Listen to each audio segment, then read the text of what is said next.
nation, under God, indivisible, with liberty and justice for all. If we bow our heads, our Almighty Father in heaven, we're so grateful to have the opportunity to live in a country where we can express our freedoms as elected officials. We ask that you provide us with the guidance to make the right decisions tonight for the items that we are facing. We ask you to be with all of our first responders, military, police, and firefighters, and also with the people of Ukraine. We say these things in Jesus' name. Amen. Amen. Okay, welcome to our March 8th council meeting. We'll start with the minutes from the February 8th meeting. Did everybody have a chance to review those? Any additions or corrections? Hearing none, I'll entertain a motion to approve the minutes. So moved. Second. Approval and second. Do we need to, each person this time? Nope. Okay. No Zoom meeting, so all in favor, aye? Aye. Aye. Opposed?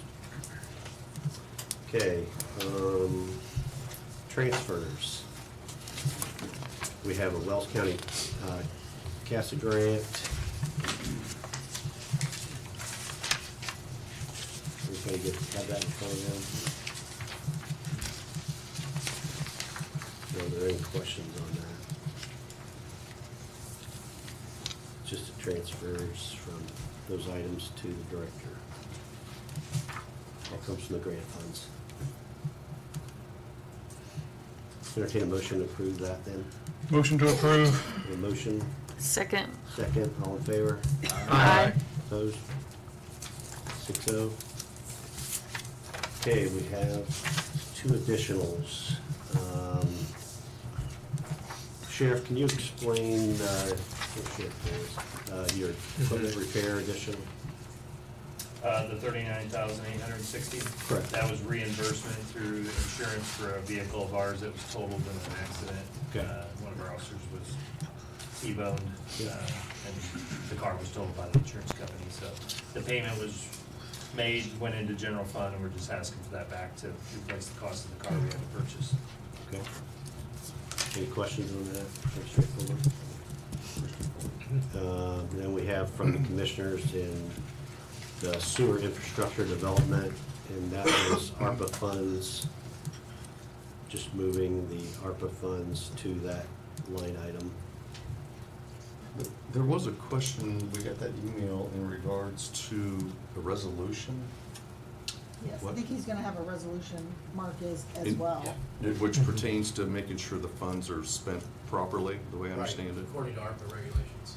Okay. And it's just documenting the fact that the council approved the appropriation, because the appropriation form that you sign is a form that's filed with the DLGF, approved by DLGF, and that approves your additional appropriations. This is a little bit different because this is an actual first-time appropriation of ARPA funds, and the district will have to sign a subrecipient agreement with the commissioners that says that the district has to use those funds according to ARPA guidelines.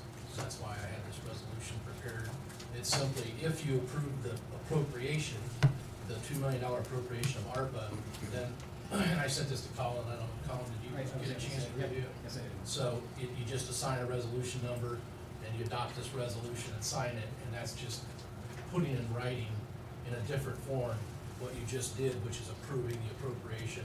SRF wants to see this because we've got bids out now, they're coming in on March 17th, and so we'll want to close probably before the county actually receives the next distribution of ARPA funds. I think if we have this resolution and the subrecipient agreement, SRF will let us close even before that ARPA money comes in. That way we can let the bids loose, because we got a 90-day bid hold. Contractors want to get materials ordered. We don't want to get a situation, we want those materials ordered and coming as soon as possible. So it may help us close quicker than if we have to wait until, say, June. The county, I think the county. We don't get it till June, the Yeah, I ARPA think funds. you guys got it June 21. We're assuming, yeah, I mean, that that's the date. And I don't understand the, kind of the distribution dates on that. I was thinking Adams County got theirs in May, and I think I remember Wells got it in I June. don't, unless it's changed, I was under the understanding it was June, so. June, could be. am I- Ours was June last year, yeah. Okay. Yeah, that's what I thought. So anyway, I mean, and we may have to wait until then, but I think, with this resolution and what we're doing with the. Yeah, because I don't think the county has that kind of money to float No, you ahead don't. of time. We No, don't. I'm aware of, so.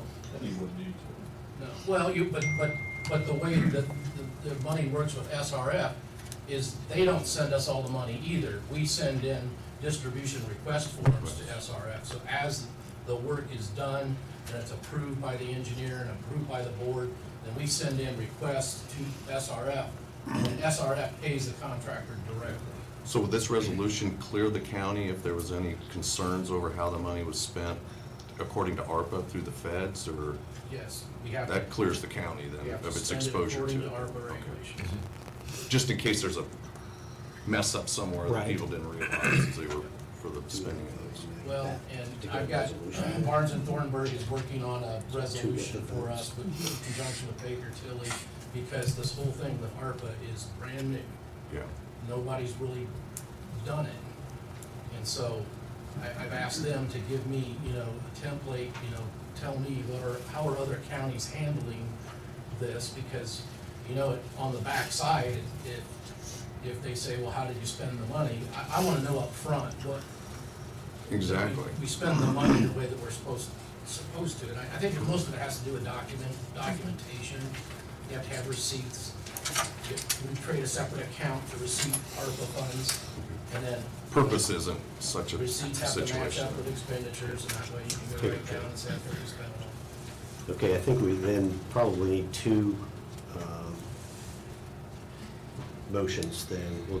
The first motion would be to approve the additionals, and then we'll do one Yeah, for this is- the actual resolution. So entertain a motion for the, unless there's any other questions on this. Entertain a motion to approve the additionals. So moved. The motion, do I hear a second? I'll second. Okay, we have motion second. All in favor, aye? Aye. Opposed? Okay, that carries 6-0. So now we'll have a motion to approve that resolution.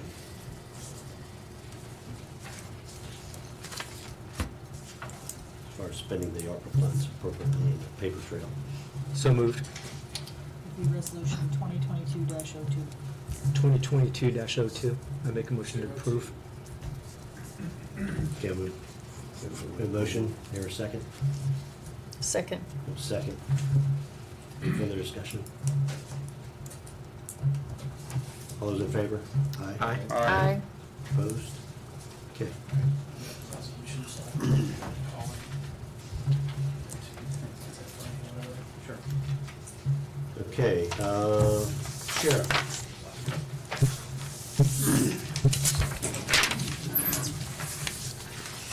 Evening. Evening. As of this afternoon, we have 79 total inmates in jail. 29 of those are pretrial superior, 27 are pretrial circuit, 10 F6, and 4 DOC. I also handed out the monthly report of activity for February. You can see there, also included with that is the generated income for 2022. Still pretty early on, but again, nothing out of the ordinary. I think we did reference the last meeting, we did get our gun permit money from the state, so it's not showing yet in our account, but it's come to the auditor's office, I believe, so. Didn't make it on my reporting, but that was. How much was that altogether? 14,000, something like that? 13. 13. 13 something. Yeah, right in that range, so that did come through. And that was commensurate with what we would have gotten since That was closure? what we would have gotten in 2020, because they were asking us figures last year for what we got, which I think I've mentioned before, that's a good year, because during the presidential year, that was probably a higher year than most. It seems like the fluctuation of gun permits during that time go up, so Will that be a steady amount you'll get each year? so far, yeah, it took a while for them to finally get through with that. But they were using those figures as a total sum for the year, which was, like I said, in our book, there was years we did lower than that, so it's a pretty good figure for us, for that, so. That'll help us with many things, firearms related, vests, ammo, training, tasers, cartridges, all the things that go along with that can be spent out of that account, so that'll be good for us. Also handed out the 2021 annual jail report that is prepared every year. You can look through that. Kind of covers statistics as far as what we deal with in the jail, as far as arrests, incidents. Kind of goes into some of the programming. Some things, a lot of things were altered because of COVID as far as programming, but modified in different ways. So you can see those things in there. Kind of talks about our staffing, and then some things that we're working on as far as maintenance or unfunded projects. Nothing major or out of the ordinary. A lot of things were addressed over the last couple of years with CARES Act money and those type of things. So we used to have a lot of big ticket items on there, and a lot of those have been addressed or are being addressed through our construction projects. So if you got any questions on those, feel free to reach out to me. Lastly, we had a construction meeting today. I gave an update to the commissioners yesterday. The outside masonry work is completed. The scaffolding's all down. They have 80% of the steel construction as far as the new addition to the Sallyport intake is complete. They are about a week or two out from doing the rough-in plumbing for the new intake area. A lot of the HVAC stuff is starting to show up, so they're going to start hitting what I would say not very high traffic areas, restrooms, those type of things, starting to get those things out of the way as those come through. Roofing, the roof stuff is supposed to start showing up here in May, materials-wise. They're looking at a month to complete the roofing work, and we're going to start seeing. They had contractors out there today looking at the public parking lot side as far as that total replacement of the public parking side. We are probably going to push that off as far as we can into the project where a lot of the contractors are off-site. Parking seems to be an issue with the public, our employees, and everything else. Just there's so many contractors and things going on out there, it's really kind of a chaos. So if we can start push that off until later in the project, that's kind of what we're looking at there, just to help minimize any issues there. In this time of year, you ain't gonna be parking in the grass or anything like that. It's pretty tore up out there. Some of the sewer work they had to do in the south yard there, which is in front of our jail, is all tore up from replacing the sewer lines and those type of things. So other than that, things are moving along. As far as that end of the building, the west end, where most of the new construction stuff is done, none of the interior construction has been started. That'll be after they get the new intake area, we can move into that, and then that stuff will be towards the end of the project. But I know I did have somebody reach out to me about coming out. Again, we'd love to come out and see where we're at in the project, take a walk through. Don't wear nice shoes if you do. And I'd be more than glad to walk you through and so you guys can see the progress at this point. So, other than that, I don't have anything else. Unless anybody's got any questions. Great. Thank you. Thanks, Sheriff. Thanks, Sheriff. Chad, you showed up. Yeah, just right on time. He said he was gonna be late, you're up. Yep.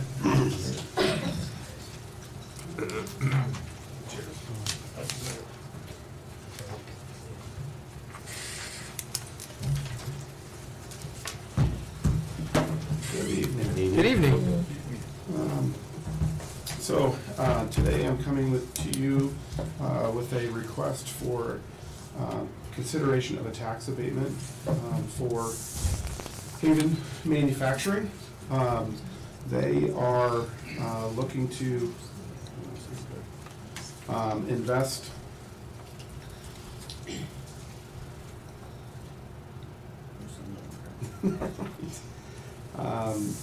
In additional equipment within their facility.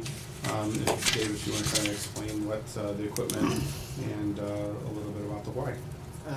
We're taking on more work with Stryker on the medical bed side of things. And we had to buy 2 new horizontal CNC machining centers. Both of them totaled approximately $400-some thousand a piece, or total, and then tooling and fixturing and stuff like that we have to build up to get to that point. We had to move some equipment around. I keep squeezing more and more into my little building, trying to talk Chad into finding me a new building to buy.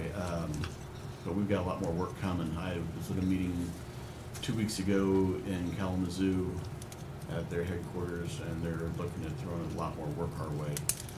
A lot of that will be split between my facility in Ossian and the facility in Grand Haven, Michigan, but I want to try to get as much of that as possible, so. And you'll have some additional employees? Yeah, through these definitely. things? Immediately, I mean, I've been trying to hire some right now, but immediately I need 3 just to run the 2 new pieces of equipment I bought. And then we need to staff up some other areas. My orthopedic side of things with Zimmer and McHugh and stuff like that, where we make medical instruments, it's starting to pick back up after COVID. It died off pretty bad, and had it not been for the bed side of things with Stryker coming in, I'm not sure where we'd have been over the last 2 years. It shows on here the 46, are those 46 in Ossian? Current, yeah. Oh, okay, it's Yes. not your combined, it's No. just Ossian, okay. Yeah, so, as we've kind of done in the past, we did put the amount of the tax abatement, the current employees, the average hourly wage of new employees and so on in our point system that we use throughout all the other agencies within the county, and it came back with a tax abatement a number of years, and then we take that value and try to accelerate that tax abatement. So we're trying to get them done and over with quicker, given again that upfront and savings to the company, and that came back at, I believe it was 3 years or 4 years at 100%. No, 3 4 years. years at 5, yeah, Yeah, 50. 3 years at 100%, and the 4th year sort of 50. is locked up, so at 50%. So, and I think the last time you guys, so this what he's looking to purchase is the same machines that we came back in May of last year, and I think some of you guys may have been there when those machines just got put in, those big blue ones, and that's what bringing more of those machines in. And we're looking forward to taking you guys back, because as he kind of indicated, every time I go there, which I like to say I'm there a fair amount, it changes every single time, and it's I needed to move this machine over here so I could fit this machine here. And I mean, when I first started coming, he had a whole manual section, and that whole manual section is now all automatic CNCs, and every time it's like, well, what happened to that? It was just there. Well, now it's back over there, and so they It's a good problem. they continue. I'm running out of room. Bigger building, you wouldn't have to move so much. Yeah. Do you have the ability to add Is that on where you're awesome? at over there? Excuse me? Do you have the ability to add on to where you are over there? Drainage The is back an side? issue. Oh, drainages, okay. I mean, I'm sure there's something that can be done, but yeah, we've got drainage issues, you know, yeah, and we're surrounded by houses too. That's true. So, I mean, yeah, I could, but it's gonna make somebody unhappy. Yeah, we're certainly helping, trying to evaluate what makes sense, from their perspective, from the community's perspective, from the neighborly perspective. And when that time comes, hopefully we're positioned and ready to be able to provide an option that makes sense for them. What's the lifespan on these new machines? When will they last? I've got some that are 20 to 25 years. So long. Yeah, just depends on how well we take care of them and Sure. how, much we abuse them running day in, day out. Yeah.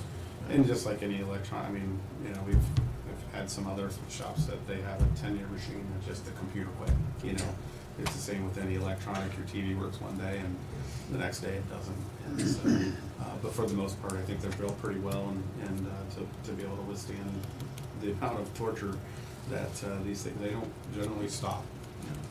So.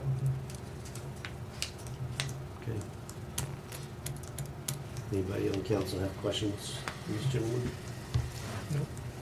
If you were looking at a new build, I know this is off the cuff, but what kind of square footage would we be talking, Chad and Dave? It's hard to answer. The project I'm looking at right now is close to $8 million in sales.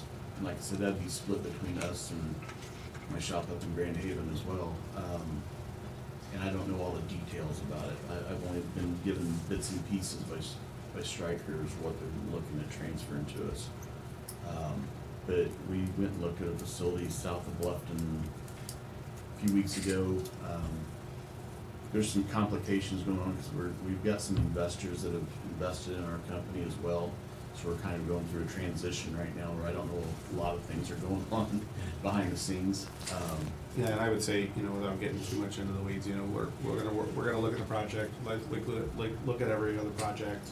You know, obviously, we don't wanna talk about too much. If there's an opportunity for state incentives, they don't like to get too far ahead, you know, so, you know, like I said, I keep in pretty constant contact with David, and we'll evaluate the project to see if it makes sense for state incentives to be involved, local incentives to be involved, wherever that may be, you know. I keep telling him he waits too long and you'll be building a building, you know, so, yeah, we're continuing to help to make sure that we help guide that growth in a way that makes sense and to maximize the opportunities that they can have. Yeah. Happy you guys are doing Sorry, well. be I vague. totally understand. Okay, we'll need a motion to approve the abatement. Are we doing both is it in the resolution? I think you approve the resolution like And the that, SB one. that approves the SB ones in that resolution. Okay. 2202. I'll make a motion, we accept the Wells County Council Resolution number 2022-03. I'll happily second it. Okay, all in favor? Aye. Opposed? Six of Thank you. Thank you very much. Thanks. Guys ever want to see what we do, just let that know. Appreciate that. Thank you. Thank you. Okay, next up is the discussion on department deputies. Carolyn, Kathy, Kelly, Jared.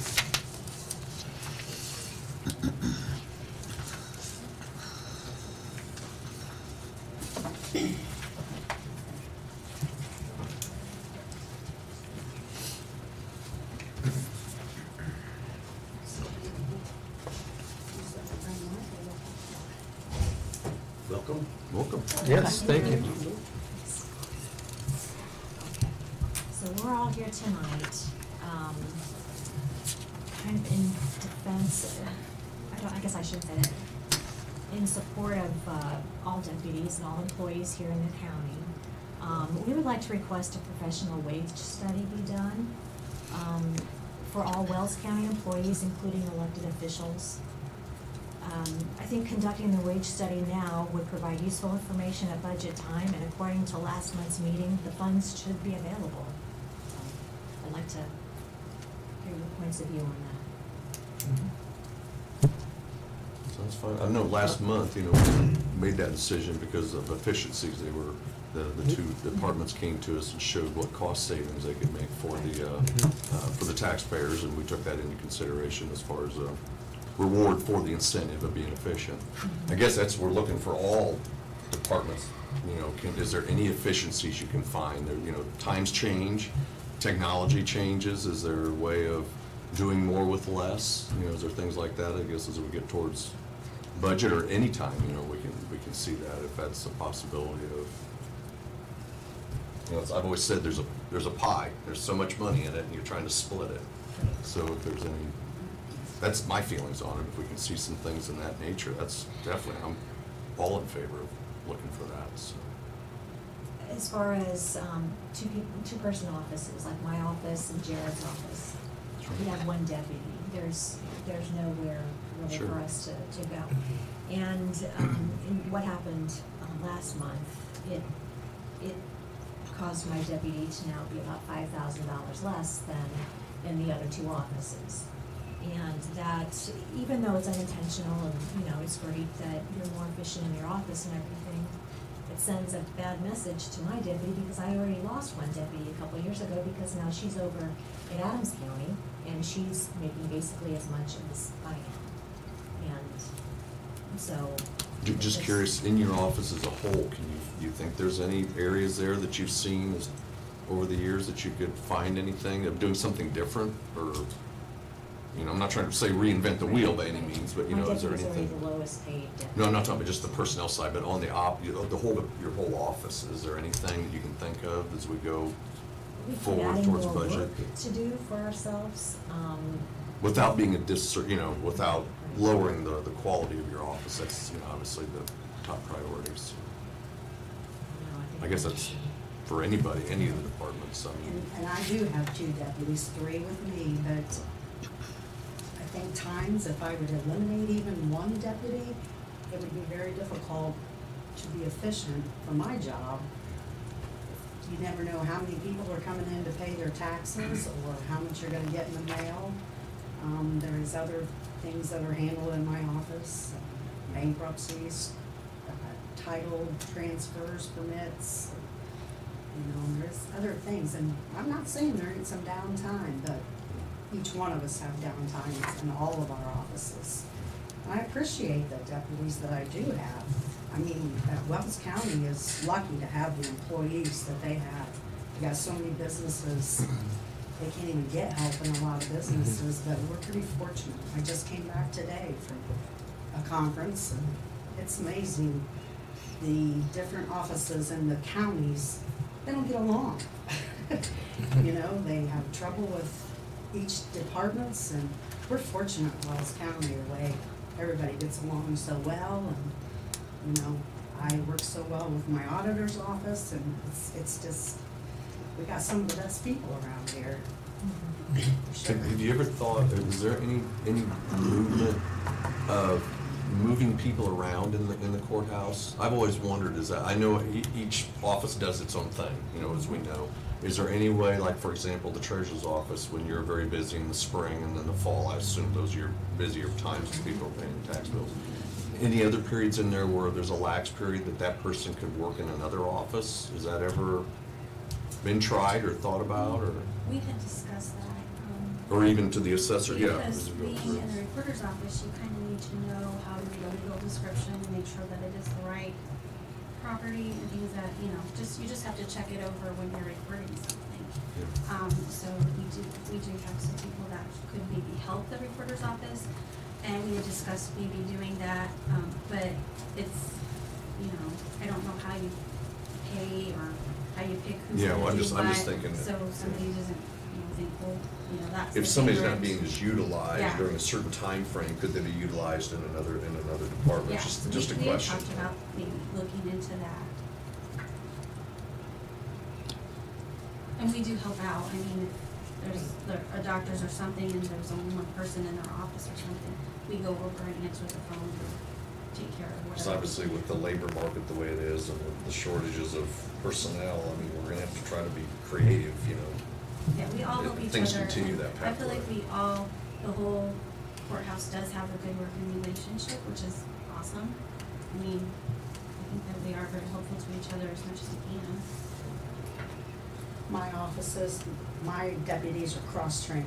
We don't have chief deputies in Wells County. I feel like there's probably 70-something counties that have chief deputies, which they do pay more for the chief deputies whenever you have one of those. So I'm cross-trained with both of them that can do the cash book, or, we're working in the funds ledger or whatever needs to be done.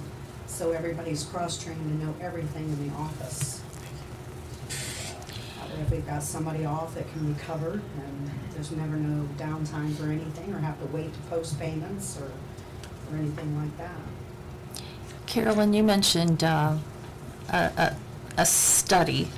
So did you want that professionally? Are you thinking a professional study to be done? Right, yes, someone who does this all the time, who can evaluate not only what we do within the county, but also against other counties, same size or locally. Because they do travel, I know there've been other offices who have lost, they train people here, and then they go to another county where they can get paid more. I think your other thing that, I know years ago, there used to be like a person who would float from the treasurer's office and sometimes work in the clerk's office. I know that becomes difficult with budgeting and knowing how to budget for something like that. But that's something that maybe could be a creative thought on how One concern that you would have, great idea, we've talked about it. Somebody's off, the deputy's off, could you have somebody fill in? If the pays are so different, and I've dealt with this with part-time staff, why do they want to work for me at $10 an hour if they can work in the treasurer's office for $12 an hour? If you have that floater, they're either gonna have to be paid consistently the same amount, not, well, you get paid this if you're in the surveyor's office today, and you get paid that if you're in the recorder's office tomorrow, and you get paid that if you're in the auditor's office. And there's not gonna be a high desire to go work in the lowest paid office. And keep that in mind. Also, that person has got to have a working knowledge of all of the offices. And you mentioned, it is a pretty tight labor market, and I think that's why we're here saying, okay, you saved money last meeting, and that's great. There's money available. Is it time to have somebody come in and do a study and say, here's how many employees we should have, here's what they should get paid, here's what, maybe not what they should get paid. Here's what the average for that type of job, whether it's comparing it with other counties, whether it's nearby counties, whether it's private sector, whatever. I think we have to stay somewhat competitive. Now, we do have some different benefits that other private entities don't have, pensions and all that. That enters into the total compensation. But you've got to make that total compensation similar to private sector's similar compensation or total compensation, or else we're not competitive. And at some point, we're not going to have employees either. I mean, that's if we don't remain competitive. I think if I remember right, and I might have, I thought Ball State was Jim Oswald was here, because he would remember more of it. I think they created, they came in and did a study, I believe. I think About we. 25 years ago. Yeah. Well, back in 2016, we had several roundtable discussions. Yeah. And I advocated for a work study, But I think wage study. Yeah, I think as far And it as I got can shot remember, down. yeah. And we looked at Ball State at that time, and at that time, I even think it was free. I think or they very had some low graduate cost. students or whatever that were But the doing some of that, I commissioners believe. were not approving, and I think Because we we pretty discussed much, it here. from a pay side, we always use the matrix of the schedule that comes out yearly from the different counties, and we kind of more or less have used that as. The other thing to keep in mind with that study that you're using, we're looking at a budget a year ahead. You're looking at data that's a year behind. A year behind. Right. Yeah. So when you say the average of that, it's what the average of that was last year, and you're budgeting for that for the next year. But I think most of it. We're always is 2 to- years behind. Yeah. If that's the only No, measure it was we just a use. guide. I mean, It's a it's guide. something to give us some. But if that's the only measure we use, we're 2 years behind. And All we can do is just ask, Sure. you know, Mhm. and. I think the say, city you of know, Bluffton right now is doing They are. a wage study right Yeah. now. Yeah, is yours completed already, do you know? I think so. Yeah, your dad showed me what it was. That wouldn't include the personnel we're referring to, It like didn't the include courthouse personnel. No. No. That would just be city employees. Yeah. Yes. Yeah. Yeah. Do Well, you know what the cost was for that study? 20. 20,000 for the cost of the study? Oh, He okay. said there was a one for 50, but that would be nationwide. The one for 20 was just Indian. Okay. Do you know, did that have in their job descriptions and things of that nature too? Was it a full, because I. Not sure Okay, if it just included job curious. descriptions. It'd be something we have to look Yeah. at. I think it's a fair ask, and we'll definitely look into Yeah. it and see what. I can get a hold of we can the come up mayor and with. see if I can get a copy of it, and let you know what's all in it. It's not likely that we'll resolve this until budget time, but Yeah, no. Well, our other thought was, if we have the information before budget time, then we can have a real conversation at I know, budget that's, time. That's fair. That's fair.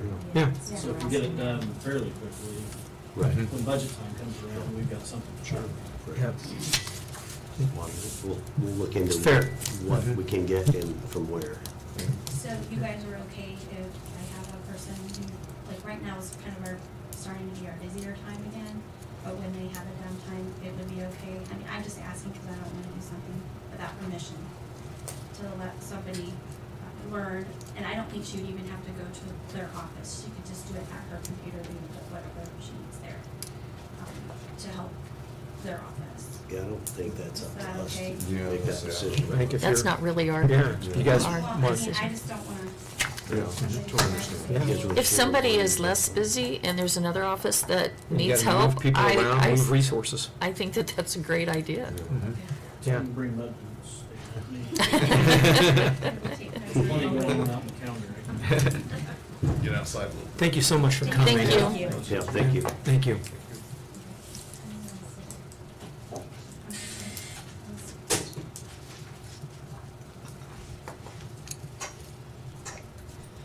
Okay. Next item up is, we're gonna review, have a review with, the Property Tax Board of Appeals, President Judy. Come forward, please.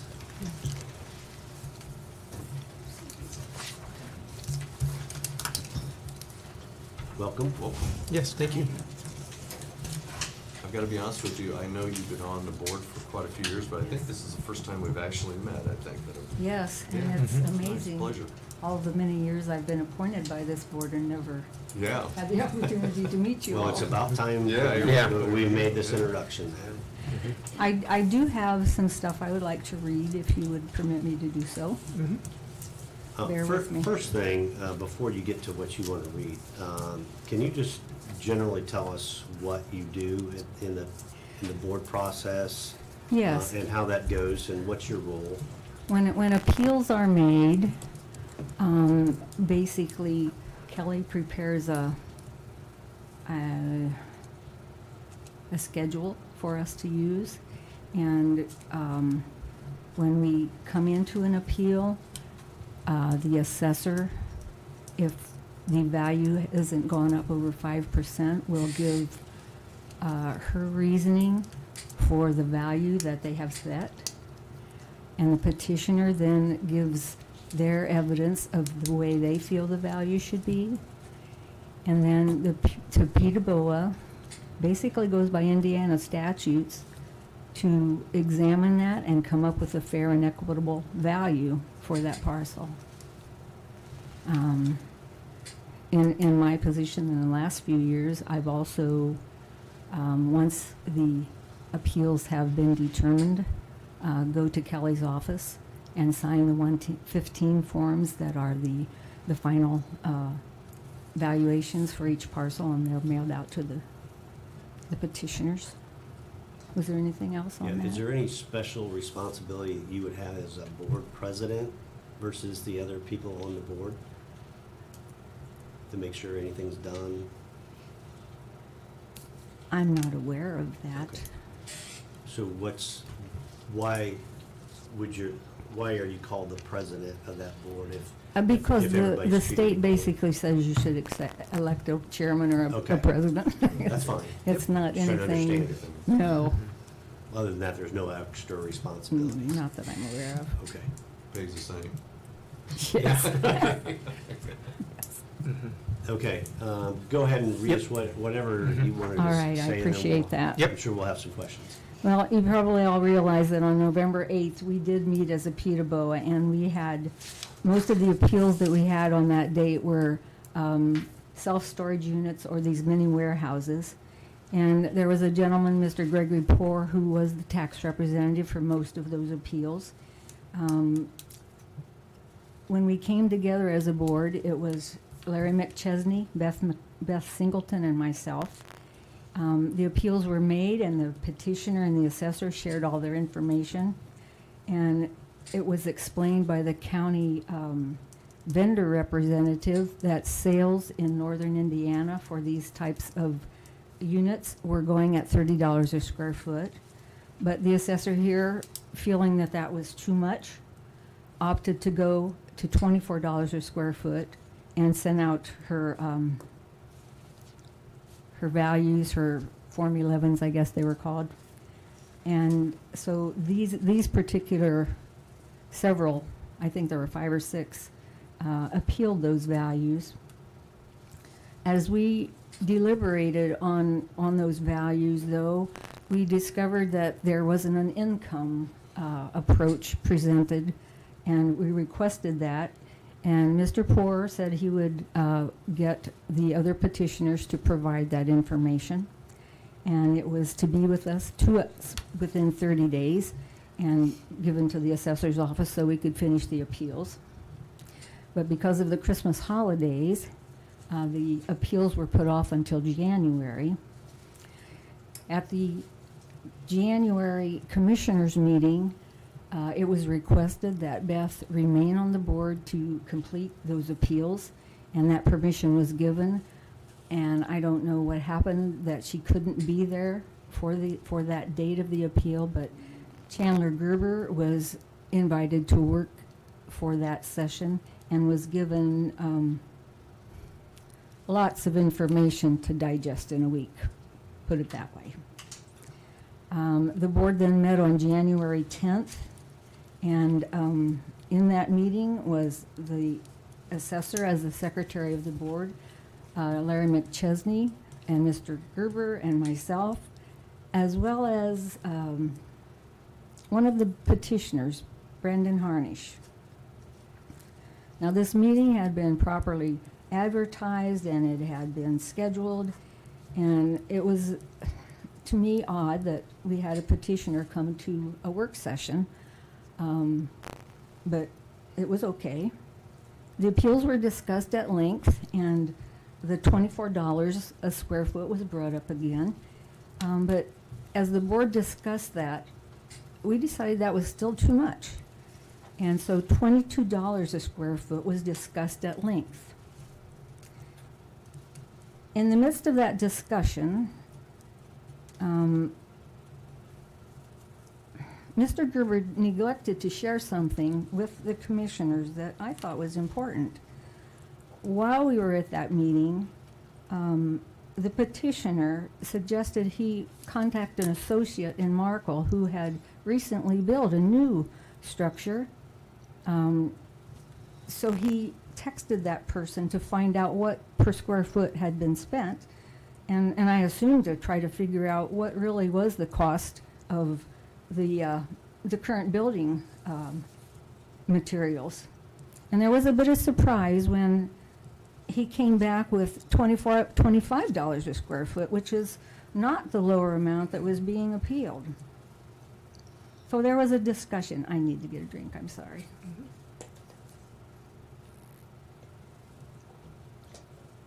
So there was a discussion then, more about the $22 a square foot. And I remember Chandler making the motion to value the parcel of the attending petitioner for $22 a square foot. And I continued to study the papers before me because we had yet to discuss the income approach that had been presented to us. And at the same time, the assessor was having problems getting the recorder to work. And Larry said, I still think it should be $25 a square foot. Well, I eventually seconded a motion that I thought was for $22 a square foot, with Larry abstaining. Now, as an aside for all that, we worked through the rest of those parcels, and even yet, there's kind of varying opinions on what those motions were. So that recording was very important. Anyways, I went to the assessor's office then on January 13th and signed the Form 115s like I always have, and to be sent out to the petitioners. And they were signed at the $22 a square foot and mailed. And that was before the assessor conference that started on January 18th.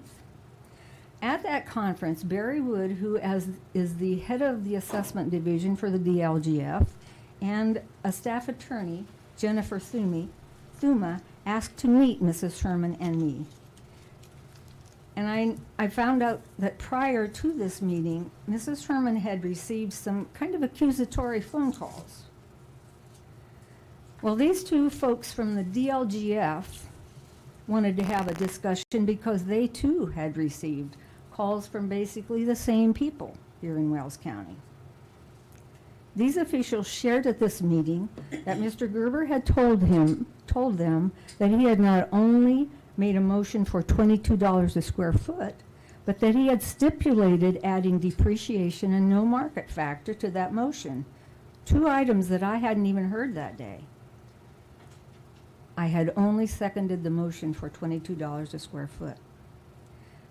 Well, the DLGF folks were very, very kind, listened to everything we had to say, answered all the questions we needed answered, and they advised the assessor to go back to Wells County and have a redo of that meeting to make sure that everything was properly advertised and recorded. I've since heard of many negative phone calls and contacts that have been made in this situation. In watching Mr. Gerber's testimony on the Wells County Voice, and I viewed it 3 separate times to decipher and try to understand his testimony to the Wells County Commissioners on February 7th. It's troubling to me to think that someone who has so little exposure and experience with Indiana assessing rules and regulations, and as a Peterborough member could think himself so knowledgeable of the assessing practices that are on the books. But he was obviously judgmental and accusatory to the county assessor. He openly stated that the assessor had somehow coerced Mr. Mcchestner and me into agreeing to her values and filing those one Form 15s on her own. This is totally untrue. Your county assessor has tried to do what is right and what is good and fair. She may not be knowledgeable about everything, none of us is, but I believe that she does her very best to make sure every assessment is fair and equitable for everyone. That's the goal of the whole assessing community, including the Peterborough members. So after many days of hearing about this stuff and the maneuvering to discredit the assessor, it was hard for me not to respond in some way. Initially, I wasn't contacted by anyone from Wells County. When things could have maybe been looked at and remedied in a timely fashion by having the reconvening of that Peterborough, as the DLGF director and his attorney had suggested. Now, I can't speak for Mr. Mcchestner, but I wasn't contacted by Mr. Andrews, the county attorney, until I finally received a call on February, and we met on February 15th. Now, looking back, I have to think that that was pretty much a token call, because the day before, Mr. Gerber and Mr. Harnish were in their assessor's office mandating that she go ahead and redo those Form 15s the way they wanted them. And you need to be aware that those assessments reflect Mr. Harnish and perhaps other self-storage units owners the way they want self-storage units to be made, not on current assessment regulations. It bypasses the reason that sales disclosures and sales ratio studies were established years ago for more accurate assessing. Since the St. John's case, I think in 2001, assessment practices have changed in Indiana to value and use. For instance, a structure built in 1980 that has been well maintained may very well appreciate an increase in value. It's no longer what it costs to build. Mr. Harnish is proposing that self-storage units should be only valued at the cost approach. But that should only happen if, unless, and until legislation changes that. We can't do that. A question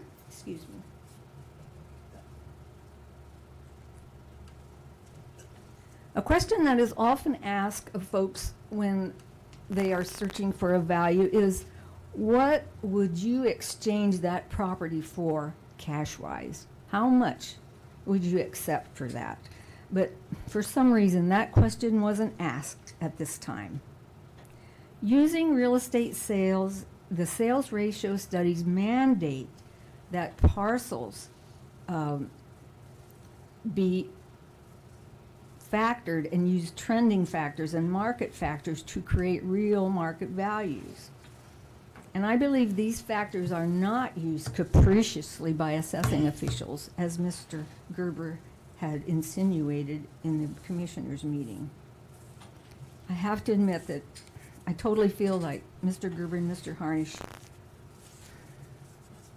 in some ways, have placed the values they desired in that meeting and on those Form 115s. In addition, I'd like to read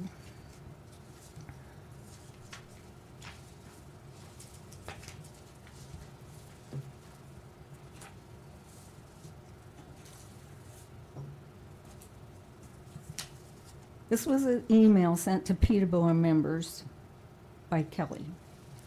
Since we have only two applications for Form 136 exemptions, we will postpone our March 14th meeting until April the 11th at 8:30 a.m. I'll look forward to seeing you then. A response from Mr. Gerber. As far as I am aware, both Larry and myself were removed from the Peterborough as of a few weeks ago at the commissioners' meeting.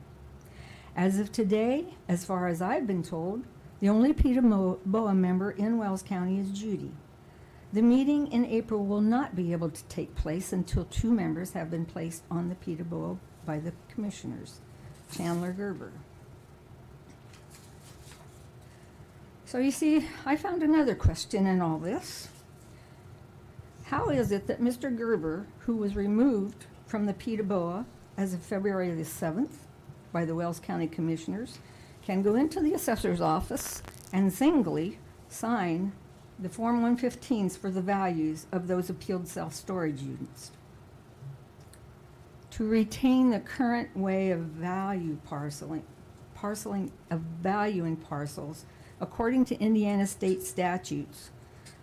There's another email that I sent because Matt Lehman had introduced a bill to value self-storage units only by the cost approach, deviating from everything else that has been going on in assessing. My email to him was a few weeks ago, and then, Matt introduced this. It was defeated, and then Travis Holdman picked it up in a Senate bill. A few weeks ago, I spoke with you in the Hilton Hotel at the Assessors Conference on the House bill introduced by Matt Lehman concerning the assessment of self-service storage facilities. I expressed dismay that with this bill, a certain type of property would be unfairly assessed, differently and uniquely from others. This was bad news since the assessing community has been required to assess the 3 approaches of value for the last 20 years or so, creating much more fair and equitable assessments. It's my understanding from you at this time that bill will pass, that Matt's bill wouldn't pass, and it didn't. But now you are a sponsor of its very essence, tucked away in Senate Bill 382, that you are the co-author of. And it's precisely what Mr. Brandon Harnish of Wells County has pressured many local officials of government because of his business interests. Special interests and not the common good seem to reign in this instance, and I'm saddened that you've chosen to be a part of this. Going forward, the Peterborough, in the deliberation process, there must be a better understanding of the way and types of motions permissible. An actual numerical value needs to be presented in a motion, a value that's visible and understandable to all concerned. The Peterborough is not responsible for the method of getting to that value. We're only to create or express the value we feel that should be the best value. we're to consider as a board all the evidence that's been presented by the petitioner and the assessor as they defend their proposed values. And then through discussion, we're to evaluate that evidence and come to a fair value. In this pre-DeBoa session, no values were even proposed. But not having the equipment or the technology readily available to calculate possible values on site at the pre-DeBoa sessions and have those values on a common screen so we can all see them is a disadvantage to the board. I've served on other boards where we've had that, and it's so good so that we can all see everything together. And to have the assessor go into the software as we deliberate and actually enter the proposed information at that time and calculate what would happen and see what those values are is a real advantage in the PDBOA. And that needs to all be done before a motion is ever made. Also, the new recording computer that was recently provided to the assessor to record PDBOA sessions will go a long way to help secure those recordings. This type of computer was requested almost immediately by the assessor after the recording problem. But because the redo of the session wasn't allowed, it seems to be a little too late to salvage that work session to allow for some really good questions that didn't happen. As well, from now on when motions are made, they must be repeated by the PDBOA secretary, who is the assessor, so that they're clearly understood by everyone who is there. Excuse me.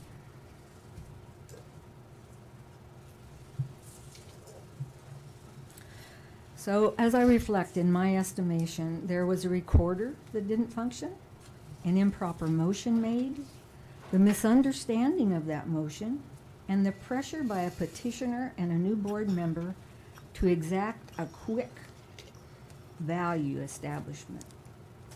It just appears, looking back, that the redo of that session suggested by the DLGF officials would have saved a lot of time and a lot of effort and a lot of problems. Had we been more aware and savvy, this wouldn't have happened, and it must not be repeated. Hopefully, we can all learn from this and follow state assessing rules without deviating, and learn to be better in our positions. And above all, especially for me, I need to forgive and move forward. And I thank you for letting me speak. Well, thank you for your, Yes. And if you have any other questions, I'd be glad to try to answer them. yeah. Judy, how long have you been on PDBOA? Oh, And my all record's the been time since with Rick, I know, but I don't think before that. But I've served on others, still do. Judy, just for my knowledge or information, after it passes the county level, if there's still nothing understood on that, it goes directly to the state, is Yeah. that correct? Well, There's it has to another be layer. appealed to the state. It appeals to the Yes, it state? doesn't automatically. Is there just one appeal at the state level? Is that where? Oh, So after, you're saying if the. Yeah, if there's no, they couldn't come to any sort of An agreement. in the county level, it goes to Or the state acceptance. it has to be appealed to the state, though, To it the doesn't state by the automatically petitioner. go. by the petitioner. Or the assessor. And the state sends their people down. Okay. Is it done in Annapolis then? Is that? No, they'll come. They'll come They here. come here, Mhm, okay. for the okay. hearings, To make it easy yes. for the taxpayer. Are you guys part of that process then? Just No. as listeners. Okay. No. It, all new evidence, all new whatever, start over like fresh. Can you explain, and maybe Kelly, you're the best one to do this, what happened with the recorder and where does it stand now? I have had problems in the past, mostly when I first started. I don't know, I was a rookie, I don't know, I couldn't get it to work all the time. And I don't know what happened. I kept looking at it and I'm like, it just kept saying charging, and like it should be charged. I mean, it was there, I mean, we talked for several hours. I'm like, okay, well, we're getting to where we probably need to make a motion, or somebody's gonna I need to have that on record. And I kept saying to Judy, this acts like it's not working, what do I do? And she just said, just write it down. So, that's, I did write down the 22, the 24 to the 22, but I had just gotten done talking to Mr. Harnish and Mr. Gerber that I don't have a way to do what they're asking on that part of that motion that he started to say, because it's not into law yet. Once it gets into law, I'll have an IC code, I would be able to follow that. But until then, I have to do market value in use. So I can't not have a market factor, because it's an income producing property. I mean, it's commercial, it's not a barn, and I just built a barn and that's all I'm gonna charge. You know, I'm only gonna assess that barn. It is actually an income producing property. So we needed to look at all three methods. And honestly, we never even got through half of the evidence of what we were supposed to look at that day. Why'd you not get through that information though? Why did we not? Yeah. Just the discussion, and then all of a sudden this motion started coming out. But somebody had to second it, or you could have continued to do that Well, due diligence, so why was there not the due diligence? I seconded the motion, but I didn't hear it all. I only seconded what I thought was the motion. And that's my fault, because I didn't know we were gonna make any motions. You know, the work session is to look at the evidence. And then figure out from there if that evidence supports what I've done, or this evidence to support what the tax rep had done. So Judy, you mentioned that you said it was an improper motion. Explain that. Because it wasn't for a value. It was for pricing it at so much a square foot. The PWO is to offer, the assessor is to offer a value, the taxpayer or the petitioner is to offer a value. And we, as a PWO, discuss and go through all that. There wasn't ever a value mentioned that day.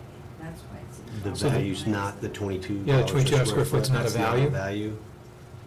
What is that? Seems to me it would be a value, I mean, I don't. If you That's sell, what we if you did, sell a and property, I got in trouble because they wanted the, Hang on. Yeah. One person at a time here. if you sell a property, say for $200,000, and it's 20,000 square foot of building, you just divide that in there to get how much per square foot.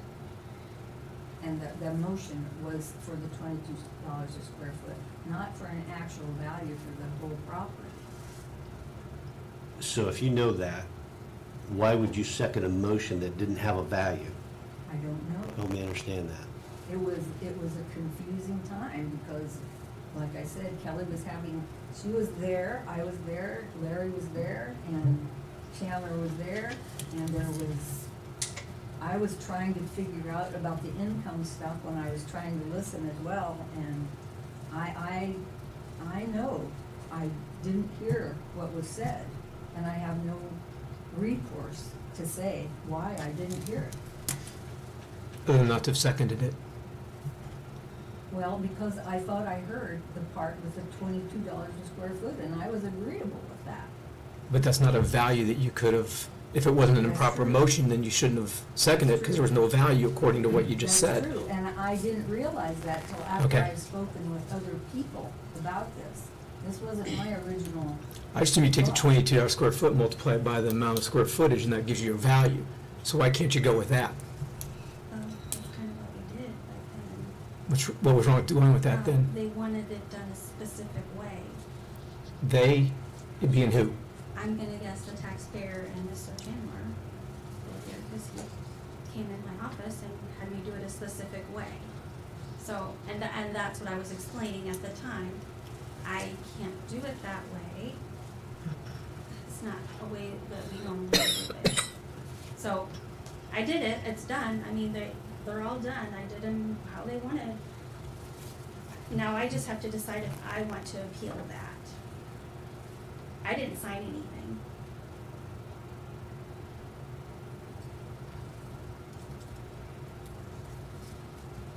Has that ever happened before, that you would have done something that someone come in and argued about in your office? I mean, what would you do that for? If somebody's, I was directed basically by the county attorney. He was sitting there.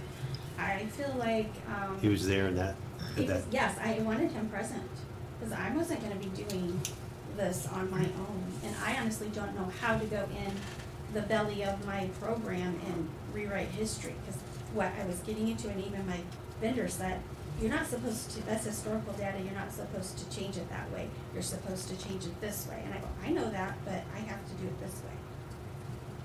I'm being directed to do it this way, so that's what I did.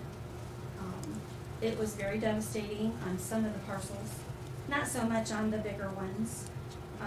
That's what I'm saying, do I want to spend all this money, and, because I would have to provide commercial appraisals for the state appeal if I wanna appeal this, and use up Wells County resources to do that for as much tax dollars as we'd be saving or whatever. I don't know, it's a fight just within myself whether I wanna pursue that, because I would want to do that for all of them. I can't just pick one person, I would have to do them for all those things that I changed. And at this point, I don't feel like it's worth wasting resources on commercial appraisals, you know. Right after the meeting, you went ahead and sent out the valuations, right? What were those valuations based off of? Were they different than what the board had done, or were they what the board had done and you multiplied by square foot yourself? We had done, I call it equalization. Okay. And basically it's taking the rentable square footage of just used store, because I thought that's what they were appealing, was the used store. Some of these places have other businesses on there. I ignored them, they just were assessed however they were assessed. I was only focusing on used stores and the sales of used stores. And then we just took the square footage, just like what you had said, and that's all we did. And we backed out of anything else. The land, I backed that out. So you took the square footage times the 22 that was approved in the Yes. bid woman? Just Okay. exactly the way I had done it to get the first value with $24 a square foot, I did it with the $22 a square foot. And that's what Judy had signed, but I also had worked up, some income, because we didn't get to discuss it at that hearing.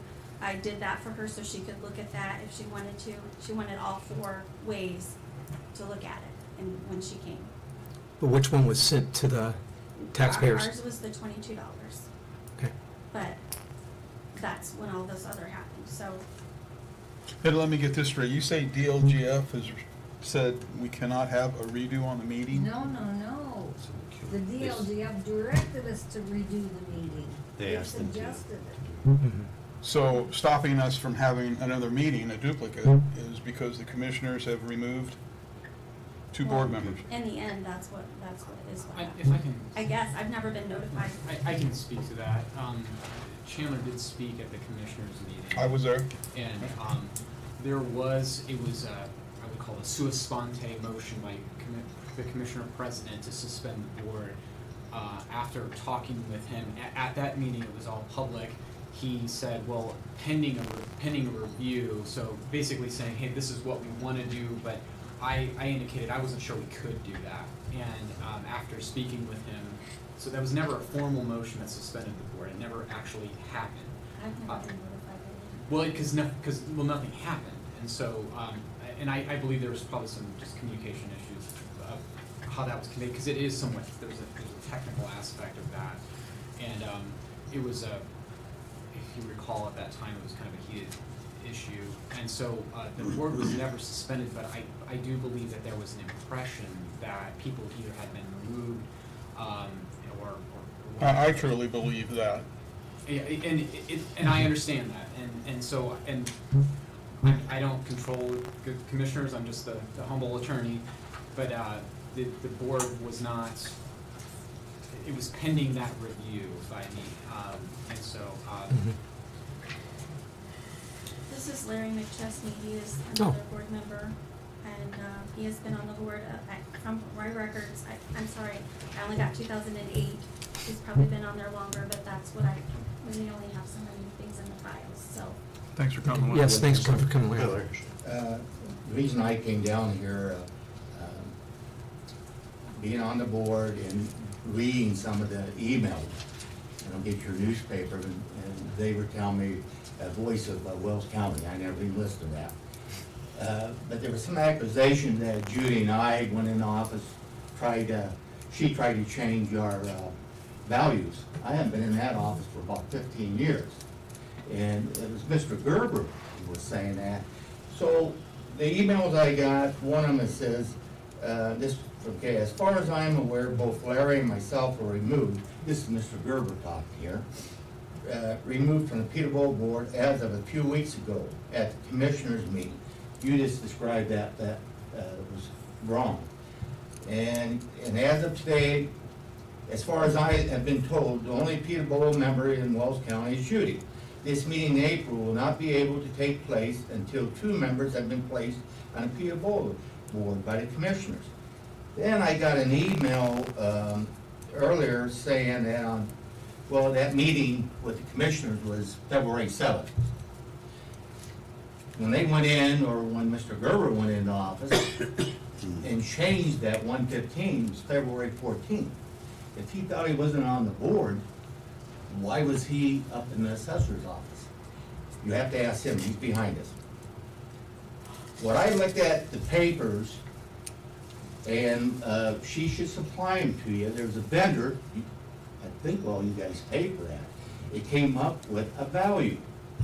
In appraising, as in real estate, they use 3 comparables. This vendor used a sample size, what was it, Judy, 15? Or I'd have to look at the paper of storage units, not just here in Wells County, all around. That's how they came up with the value. You were asking square footage, one of you. The vendor came up with the value using a sample size. In the appraisal world, anything less than 30, unless there are tight values, if they were tight values, it'd be all right. But if they're not tight values, it's, you can, as the board can look and see what price, okay? So that's what I was going on. I told Mr. Gerber was sitting there, they had one piece of paper of the new construction and how much value. That is market value. And I looked at Mr. Harish back there, and by the way, all the years I was volunteering for this, and volunteering. I come from Fort Wayne, I don't care about the money, I was volunteering to the community. I never once had somebody, a board member, talking to a person coming in and wanting his value over. And when I looked over and I saw that, and Judy didn't hear that. Judy, before she got on this board, was an assessor. She was looking at the figures. She was right. She was just looking down. She might have made an error and seconded it, but she was looking down. She's trying to be honest. The assessor's trying to be honest. When I'm reading here of someone, they're telling her she's trying to change, she's not gonna change her and my values. I've been in real estate for 20 years, been an appraiser, a broker. I had a level 1, level 2. I'm not gonna listen. If I feel a value is a value, it's what it is. I mean, none of you're gonna change it. And Judy feels the same way. So I don't know where all this is coming from. It might have been confusion, but she just told you that they said it's reconvene. Now, why wasn't that done in the beginning? If it was a confusion, reconvene that committee. I can't answer them questions. All I can say is we're trying to be fair. Yeah, I appreciate that. I wish we could have just talked it out and not be in the Right. paper Well- and do all this like regular business people. I'm just shocked. Right. I thought we were getting 13 years of commercial, experience. That's what I thought we were getting in our new board member. I was very excited to have that, but what was proposed in that bill is not market. That's Yeah. not market value in any way. And I was just very disappointed, and I forgive. I mean, I'm not gonna hold a grudge or anything like that to anybody. I mean, everybody's allowed to have their own opinions, so, and people see things differently, and I just wish that recorder had worked.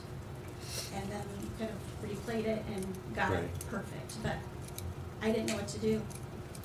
So I did order a computer, like she said, and we will record everything on that. It'll be right there, and I will be able to pull that up and use these screens or whatever, so we can get a value right then and there. Right, so you guys have that So be technology, in the 21st your laptop century. that you can show on the screen, everybody's on the same And we page. got a really good deal on it, so I mean, we didn't spend a lot of money. And you have your meetings here. Yes, we have our meetings here, so. No, the reason we asked you to be here, Judy, is just to get your side of the story, and, because I always know that there's two sides to every story, and, and people have opinions on what may or may not have been said in that meeting, and so, Judy's a level 3, and she's been doing this so long. I mean, I would never, I respect these people too much to try to change their minds. I'm just the secretary at that point, and that's even why when we have commercial, I do have Nexus. It's in our contract for free. So, I mean, I get as many hours as I need for appeals for commercial. I'm gonna use them. I'm making them work for it. So, if I can't get with the taxpayer and get it right, I will hand it off to them, and now I'm the secretary, so there is no, you know, oh, I can get her to do this or that. No, I made my value, I gotta stick with it, you prove me wrong, if you prove me wrong, they'll tell me I'm wrong, and I will change it to whatever they say. So, I'm sorry, this is drug out. yeah, well, ultimately, the public has to have confidence in this whole process, and that's why we wanted to get everybody able to speak their piece, and, So Larry, just a quick question for you, and thank you so much for coming up.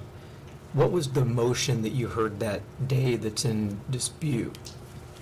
Well, Mr. Gerber made the motion. Mhm. It was $22. Okay. For Mr. Harnish. Now, it was 4 motions, okay? Okay. I did not agree with that. I pointed my finger at him back there and told him I didn't feel the value, I felt it was higher. What you guys are paying for that Nexus is the one that's saying it's higher too, you know that. So I did not agree with that. Now, where I made my error is that was, say, motion 1, there's 4 motions, we'll say motion 2, 3, and 4. I should have said the same thing, I didn't agree with that, not this one along with the $22, because they were all storage units, okay? Mm-hmm. And I made my error on that, and I'll admit I made my error, but Judy was sitting there, I was sitting there, Gerber was sitting there, and Judy's sitting here. Judy is looking down and trying to figure it out. He shouldn't even made a motion at the beginning. And by the way, when I got the email, and I can send the email to you, the email says a workshop. It didn't say that we were sitting here making motion, it was a workshop on, we already had the meeting, and then they were supposed to supply us, they supplied us with the more information, and we were supposed to digest that and come up with the values. So, you know, I don't know if there should have been a motion there or not, on that, because it was a workshop. So nothing that day was supposed to have been there to prove anything? Well, I had the data from, what is it, Nexus that you guys, We employ? had about 44 sales to back up the other sales. Okay. And So there when was- you see I that- didn't even look at that. When you see that. so if this you wasn't, look at the appraisal- this wasn't an appeals meeting, this was a workshop? Well, that's how I got my email, it's a workshop. Because they had Why requested was evidence. Mr. Harnish allowed into your workshop? Well, because with open door policies. Okay, and that's- I put his first. So it was a full open so door he- people meeting? Anybody he could have come to your listened workshop? whatever we're talking about, Okay. I had asked him to not speak, but he did. And, you know, I'm not a Nazi person, I'm a human and he's a human, I'm not gonna be, you know, rude to him, but, yeah, I wish that he hadn't have spoke about his bill, because again, that's what I was explaining about, and all of a sudden we got a motion going off about that, and I'm saying, well, I can't do that because I only have 3 ways. You know, and the cost approach that they were wanting to do didn't have market in it, like a market factor, they wanted that all. At this point, I'm a little confused. Is there a full board at this point in time? Yeah, I'm back sorry, to I'm not trying what to. Chuck and I were witnessing over here, I'll read the minutes here, that the motion was made by Commissioner Stringer, seconded by Blake Gerber to have Attorney Colin Andrews research acting on a temporary suspension of and up to removal of the board member for cause. So I was asked to research that and then report back to them. There was a lot of talk going on. So there is a board. We have 3 members that So are there's here still today. 3, okay, 'cause if Yeah. one can't comply to a board, you gotta have all 3, obviously, for you. We won't call it a workshop today. Yeah, sure. Yeah, I'm so, good. I'll leave it in. That's fine, that's fine. I guess my final thing is, I got a phone call from Mr. Harnick. I think it's highly inappropriate, I'm on the board. I got a phone, and when I asked him how he got my phone number, and I said, I asked him how he got my phone number, and I think he said Mr. Gerber gave it to me. And then I got a phone call from Mr. Gerber. Then I got a phone call from, was it you? Yes, sir. And I can tell you where I was at Costco, it was 5:30. I picked the phone up, and I do not see an attorney, I do not see Wells County office, I see your personal phone number. You remember me asking you about the phone? I don't remember talking about the phone. Well, I asked you because I didn't know who you were, but you knew who I was, and I thought that was highly inappropriate. At 5:30, call me, it didn't say Wells County, it didn't say anything, and then you're saying an attorney, and I said, why don't you come to the meeting if you want to hear information? That was one of the things I told you, do you remember that? I don't. Okay. I'm just telling you, from now on, you ought to get a phone call, a phone that says Wells County, or have something on it that, somebody on their line knows who they're talking to other than Paul and Andrews, is it? Yeah. That's what the phone said, it didn't say anything else, and I thought I was very suspicious when I hung up. Why are you calling me and it says calling at 5:30? Does that make sense to anybody on the board? You know, and, I think maybe you ought to, or they ought to get you a phone or something. I don't appreciate that. Okay, we're not here for discussion about phones.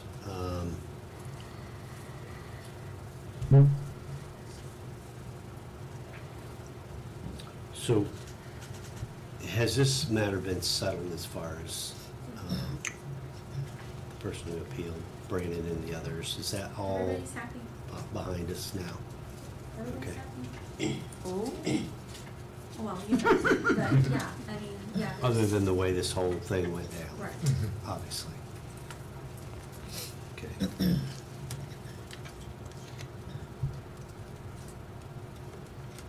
And you've got a new recorder. Yeah, You got a way to handle the appeals process where it'll be, or is that for the workshops or the appeals That's both? for whatever the board asks, I can do it. Okay, so it'll be all up on screen. Anytime we throw heat on anything, it's gotta be official business, just like when you folks all meet together. Right. Are you gonna have your April meeting then? We need to because I have some exempt applications that need to be approved. April 1st is the deadline. And I was trying to get a couple, the 2 that we had out of the way. Are these types of meetings open to the public? Yeah. Judy, you also mentioned that you need like current market factors for your assessments in your meetings. Do you come like prepared with They're on the- those, they're or on how the do you record get that? cards. I'm sorry? They're on the record cards, Okay, and we have copies. okay. Could you have that when you come to the meetings, so it's provided? Yeah, it comes automatically when they roll things over and do their. Before it even gets to you? Yeah, it comes from the ratio study, Okay. which ours is down there getting approved right now, hopefully. Okay. So, we'll know for it's coming.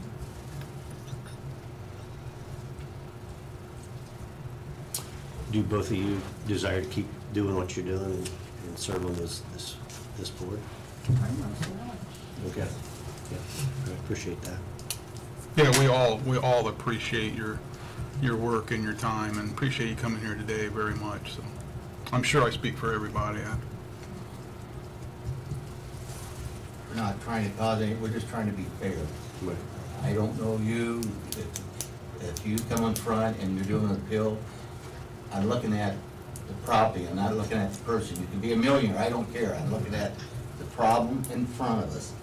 And it gets very frustrating when you get people want to make a big issue out of something that it shouldn't be an issue. We should be looking at the problem in front of us, not the person.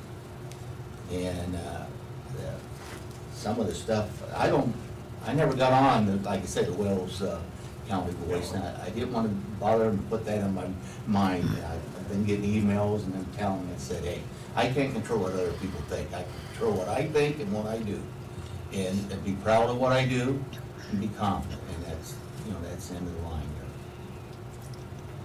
Thank you for hearing us. Yeah, we wanted to give you guys an opportunity, so thank you for coming in. Thank you.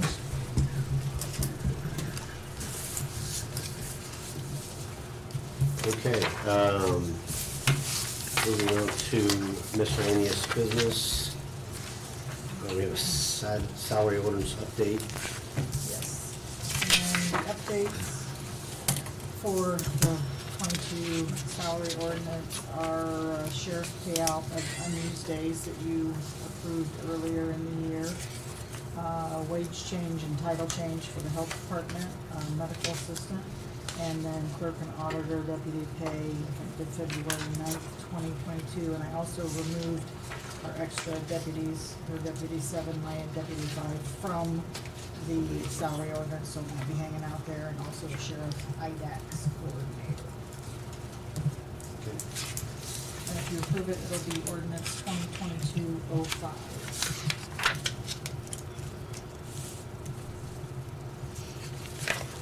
Does anybody have any questions for these on these?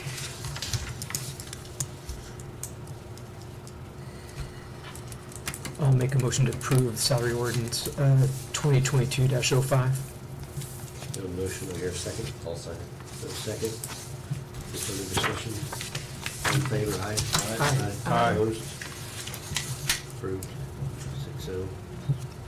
And you had some information on the rescue truck. Yes. The commissioners approved buying Ossian rescue truck. So they sent out requests for proposals for rates. And they went with US Bank for a lease. The interest rate is 2.394% over 7 years. It'll be an annual payment in October, I believe, for $83,169.76. And we had a lease fall off in lit public safety last year, so we can do an additional appropriation and just put it in public safety. How much was the lease that fell off, out of curiosity? 76 or 70. So about 7-8 grand more. Mhm. Okay. And we also have a lease falling off in public safety for jail equipment. So if we don't use that for anything else, it can build. So then maybe in 7 years, we will have money in there to pay for the rescue truck. So do you need that appropriation today? I Is that do what not. you're asking We for? can, Do no, it later. it's just information. Okay. So, yeah, we can do the appropriation for April and May. Is a truck already ordered? Yes. And what's the delivery expectation? Actually, we were able to save a lot of money by getting a demo truck, which is basically, if you don't know, this truck has gone around to different shows as a demonstrator truck.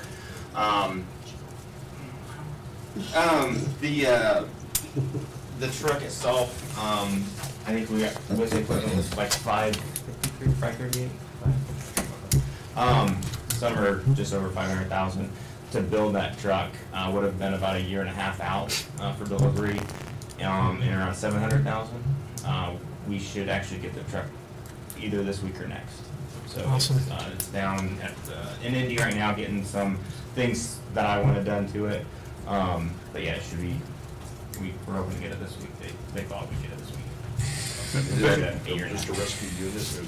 It's a rescue engine, just like Liberty got last time, so it has water on it, has a pump on it, so it's kind of dual purpose. All agencies are very short-handed when it comes to manpower stuff during the day. So this way we'll be able to take one truck instead of having to take 2 trucks. Good job on finding the demos. I know lead times are 18 to 24 months out there, Yeah. and the cost's quite a bit more, so good job And they on were both, calling, both fronts. They were calling, there were gonna be, increases in pricing and so forth, so this is a wonderful truck. It's really not been used, it's been Just set It hasn't been used at all, it's only been to shows, so I think it has like 13,000 miles on it, but it's all highway miles going to shows. Yeah. They redid all the fluids, they changed all the fluids, there's still warranty on it, some of them it's prorated.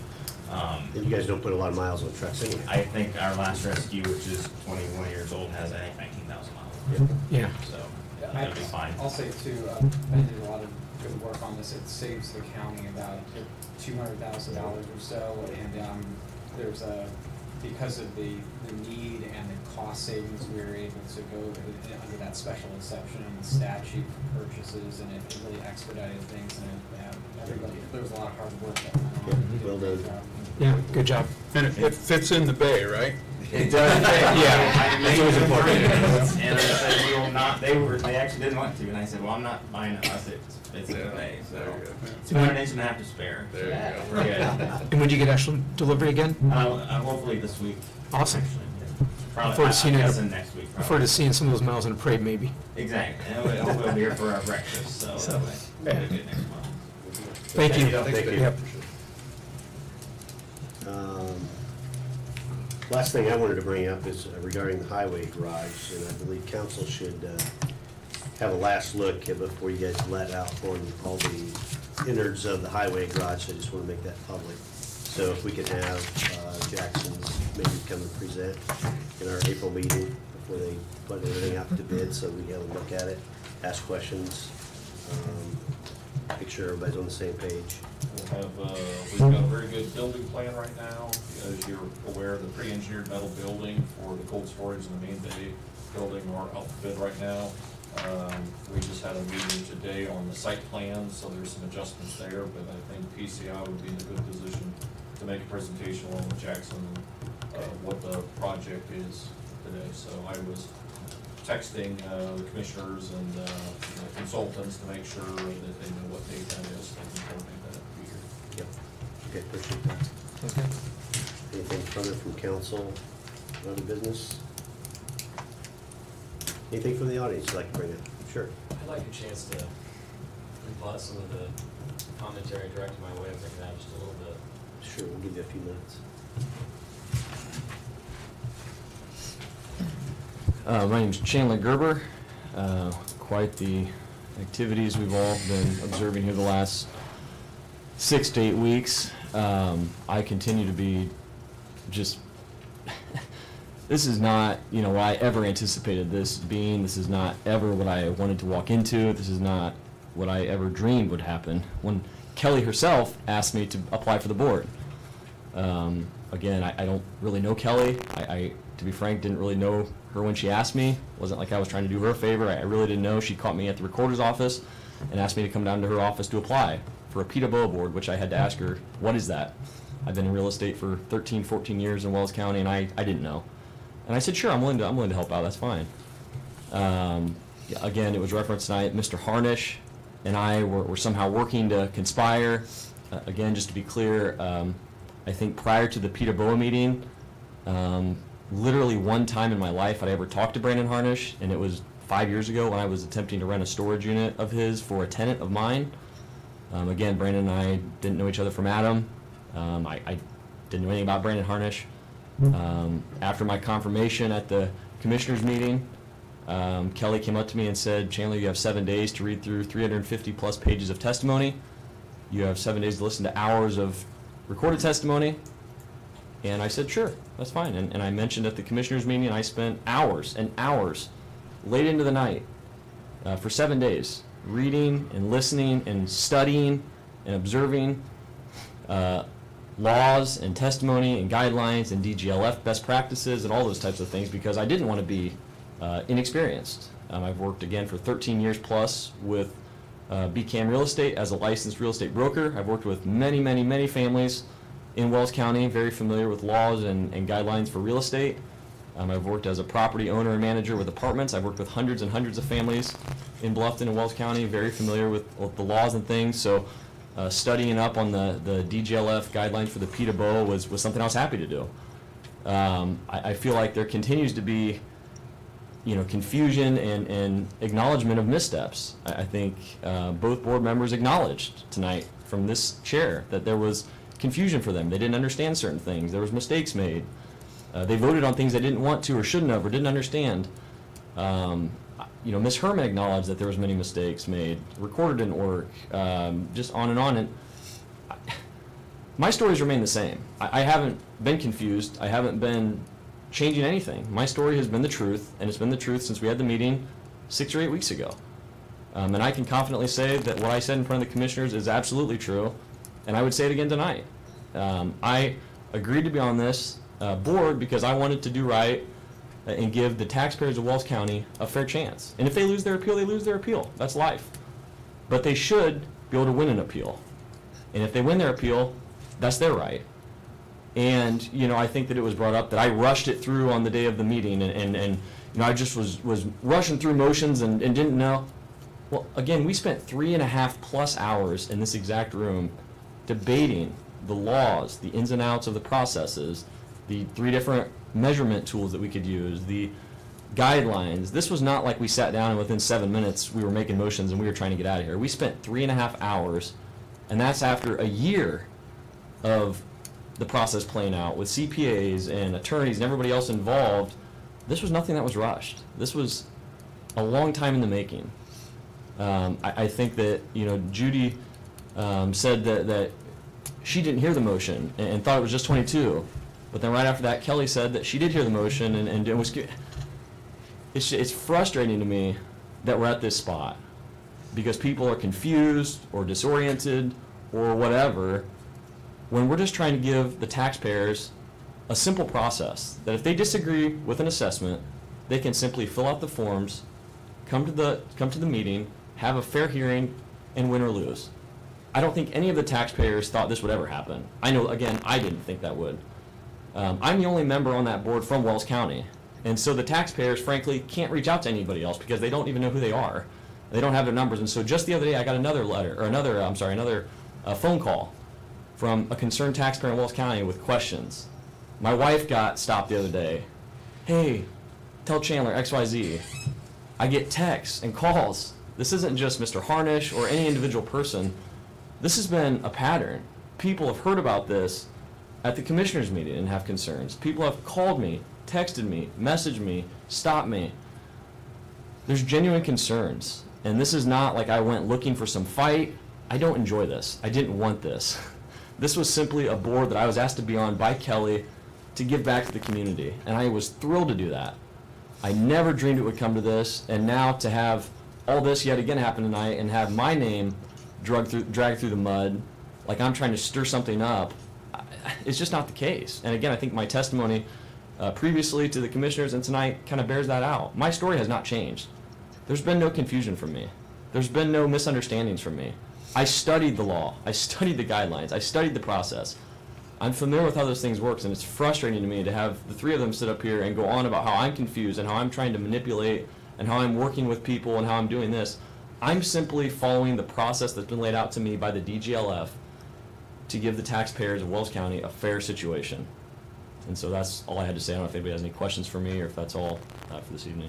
Did you feel like you were at a public hearing or were you at a work study? The way I was made to feel was that it was a public hearing and any of the taxpayers could have come. In fact, I was confused why the other taxpayers weren't here.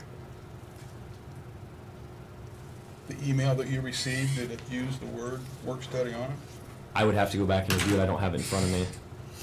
I was told to come here to review, like I mentioned, all the years previous testimony, and we're getting ready to make a decision was kind of the message that I had been given. I guess, again, if any of the other board members were uncomfortable passing a motion that day, all they had to do was abstain. But that's not what happened. That's not what happened. I mean, they both voted to pass them with me. You would object to having a do-over meeting then? I would, because now at this point, after everything's been decided, there's no way that the 5 taxpayers are going to have the same results that we had before. I think Ms. Herman told you, Mr. Wicker, that she had mailed out the first time the same ones we had passed. And that's just not the case. what can happen in this assessment game is there's a lot of noise that kind of muffles what can go on in the background. The market factor, something probably nobody in this room's ever heard of. I was pretty unfamiliar with it. The market factor is essentially a manipulator. You can assess something at $50,000 and put a market factor of 10 on it, and it goes way higher. And you can still say, well, I only assessed it at $50,000. But not really, because it doesn't have a market factor of 1. If it has a market factor of 1, it would be $50,000. But if it has a market factor of 5 or 10, it's substantially higher. And so she may have assessed those at 22, but if she had a higher market factor on than what was passed, the 22 becomes 25, 30, 35, or whatever the market factor is. And so again, that's another loophole to say that we did it correctly when in fact it was not. Is it a loophole or is it a tool in the assessor's evaluation? Either way. I mean, it could be, the assessors would say it's a tool, but what we debated here for 3.5 hours and why the motions were so specific in eliminating that market factor and lowering it to 1 was because of that. We wanted to be clear that of those 3 options to assess things at, and Kelly acknowledged that day, right, where you're sitting, Ms. Andrews, I turned to her actually and said, do we have to go with the lowest of the 3? And she said yes. And that's when I said, well then, we need to make a motion to honor that law. And we have in front of us the new construction costs, and they're the lowest. And so that's when we made the motion for 22 a square, which was the average of the 2 most recently constructed facilities in Wells County. One was 19, I believe, and one was 25, and so we went with 22, or 18 and 25. It was right there. We went with 22 a square. And then we said, but we don't want any funny business with a market factor of 1.5 or 2 or 3. We want it to truly be reflective of the construction costs of 22 a square. And so we set a market factor of 1. And then we said also, in concordance with the state of Indiana depreciation guidelines and the IRS, depreciation schedules, a building built in 1980 should not be assessed at the same value as a building built in 2019. They should be depreciated because the roof's older, the concrete's crumbling, the hinges are rusty. And that's in accordance with law, with federal or with IRS law, that they could depreciate that. And the motions were very clear, and I specifically made them that way to avoid all of this. I made them very clear: 22 a square, market factor of 1, depreciate to day of construction, and they were all passed.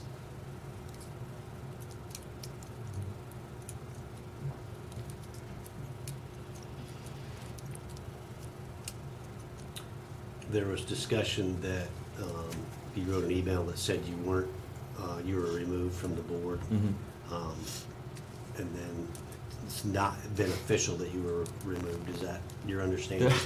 It's been a fluid situation because, I thought, and then I heard, well, maybe, no, actually we're not. And then so again, I don't think anybody anticipated this entire situation becoming what it's been. I certainly have not tried to do anything behind the scenes. It's been, anytime I've gotten an email that I wasn't comfortable with, I sent it to the commissioners or Mr. Andrews, because again, I don't want accusations that there's anything funny going on with me. I simply forwarded it on. Hey, I am uncomfortable with this. I'm going to forward it on, just so this is out in the public arena. If I was confused on a date or whatever by a week, it potentially, but I think there's been so much confusion as far as what actually took place that it was just kind of a group effort to figure out exactly what was I removed, was Larry removed, were we not? I think it was a little bit of a process to work through that to get clarity. So as far as we know, these guys, they're still on the board, correct? Correct. There's no official action to suspend the board or remove any board member. Okay. Or any pending action as far as you know? Correct, yeah. I think it was also said, once you had sent that note, that you went into the assessor's office and were able to sign something, even though you thought you were off the board. So can you explain that? Yeah, so the times I went in the office was when Kelly had asked me to the first time. We had our meeting here Monday morning, and on Friday at noon is when I started getting calls from taxpayers that said they got their assessments already in the mail and they were higher.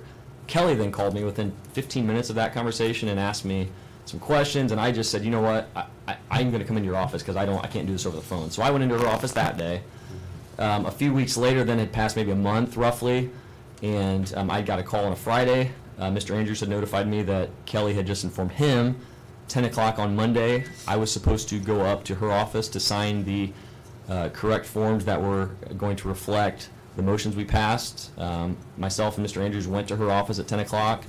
She did not have the forms correct. They were still off. So she told us to come back, I think, at 11. We went back at 11, and they were still not correct. And I said, Kelly, I need to get these right. and we had a little bit of a conversation, and she said to come back, I think she said 1:30 or 2, and so, or 3 o'clock, it was that afternoon.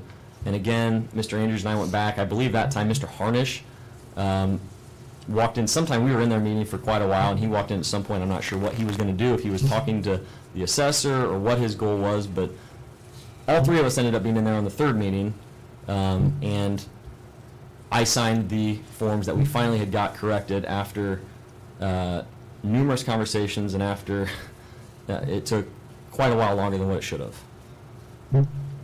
But the question is, you thought you were off the board and you're signing stuff for the board. That doesn't make any sense. Right, at that point, we don't, previously I thought I was off the board, then I thought I'm back on, then I'm back off. I was called by Mr. Andrews and told to be there because I was not off the board.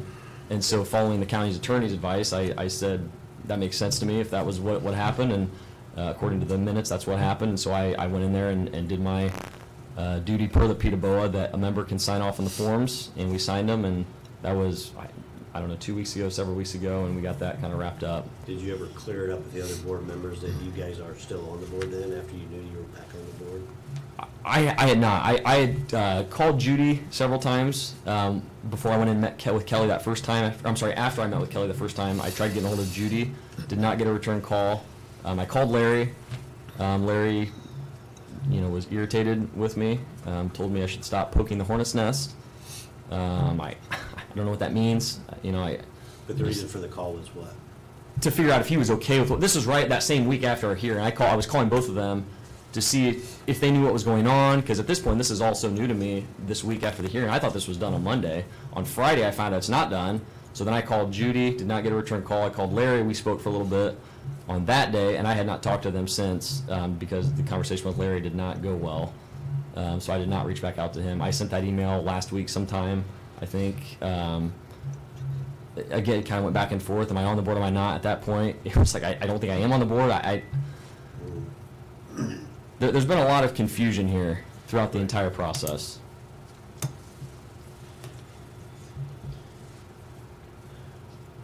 Appreciate you coming in. Yes. Speaking. Thank you. Does anybody else have any Thanks, questions Chandler. for Chandler? Thanks, Chandler. I do a rebuttal here. Sure. Can I? Please come forward. Can you, okay, come up to Mike. Now, he just made a comment. This is March 14th. This is the email I got from Mr. Gerber. Wait a minute, we're only on March 8th right now, so. Oh, okay, it's, okay, I'm sorry. It's, it says for the March 14th, PETA board meeting, okay. And it was on March 2nd. For Mr. Gerber. How is it that Mr. Gerber, oh, well, hold on a second, let me get down here. As far as I am aware, both Larry and myself were removed from the PETA board as of a few weeks ago at the commissioners' meeting. Commissioners' meeting, if you want to remember, was what, February 7th? And as of today, as far as it says, we were told that we were removed. As of today, members in Wells County is Judy, the only member. The meeting in April will not be able to take place until 2 members have been placed. Now, he just said here and told you guys that, well, he told you that when he went up there to sign the paper, he didn't know. Or he thought he was on and all that. On March 2nd, he just said that he was off. Now, we gotta have it both ways. I wanna know if he thought he was off, then why did he go in and sign the paper? Now, this is upsetting to me because I wouldn't do something like that. And I don't think any of the board members would do something like that. If he thought he was off, he shouldn't have never been in that office. And when he said the paper, it's 1:15. He didn't even know what the paper was. So it's very upsetting when somebody says that. If I'm off the board, I'm sure not gonna go in and sign it. Because there's a lawsuit ready to be happening. If you're signing something and you think you're off the board, that is not a good practice. So, with what he's saying that we're attacking him, all that, I got emails. You want me to send you the emails? My God, I'm from a different county. I'm not in it, vendetta for anybody. But when you're trying to do something and pay back communities. I hate when somebody comes and says that. I mean, the emails are right on this, and it's his emails, it's not mine. It sounds like there needs to be some clarification. Well, the clarification From the is, commissioners, am I correct, to make sure? well, he just clarified it. He clarified it about It's 3 in the times. minutes, Yeah, so it's fine. The way that it rolled out. there- The way, but I mean, apparently, he didn't get the clarification on March 2nd. He was saying we were off the board. At this point, there's 3. I Yeah, there's assume 3 of us, but members don't of have him future come up and boards, say yeah. stuff. Thank you. Okay, No, thank you. thanks for clarification. Okay, anything else from council? Audience, have anything else? Motion to adjourn, So moved. Second. all in favor? Aye. We are adjourned.